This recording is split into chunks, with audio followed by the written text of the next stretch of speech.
হঠাৎ ফ্রিজ খুলে 2টা ডিম দেখে মাথায় আসলো এক সময়ের ভাইরাল ডিম চাটনির কথা। যেই ভাবনা সেই কাজ, ঘরে সব উপকরণ আছে কিনা সেটাও জানি না, বানাতে চলে আসলাম। এদিকে ডিম সিদ্ধ বসাই দিয়ে আমি গেলাম উপকরণ আছে কিনা দেখার জন্য।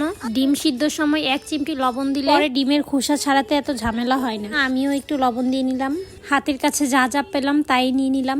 পেঁয়াজ, শসা, কাঁচামরিচ কুচি, ধনেপাতা কুচি, একটু তেঁতুল চাটনি দিয়ে নিলাম যাতে খেতে টেস্টি হয়। শেষে একটু লবণ দিয়ে নিলাম। আপনারা যদি মিষ্টি খেতে চান তাহলে একটু চিনিও অ্যাড করতে পারেন।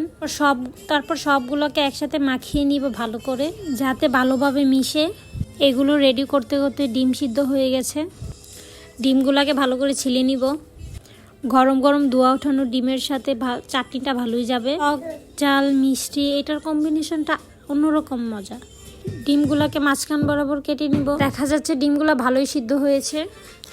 এখন ডিমটার মধ্যে মিক্স করে রাখা চাটনিটা দিয়ে দিব। হয়ে গেল ডিম চাটনি তৈরি। হাতের কাছে যা যা থাকবে মানানসই হিসেবে সব দিতে পারেন। আমার হাতের কাছে যা ছিল তা দিয়ে আমি বানিয়ে নিয়েছি। আপনারাও সহজে বানিয়ে নিতে পারবেন। একসময় এটা অনেক হাইপে ছিল। এটা ঘরে বানাই নেই, বাংলাদেশে এমন কম মানুষই খুঁজে পাওয়া যাবে। আপনারাও ঘরে এমন আজাইরা থাকলে এরকম বানিয়ে খেতে পারেন। আমার মেয়ে তো অনেক পছন্দ করেছে।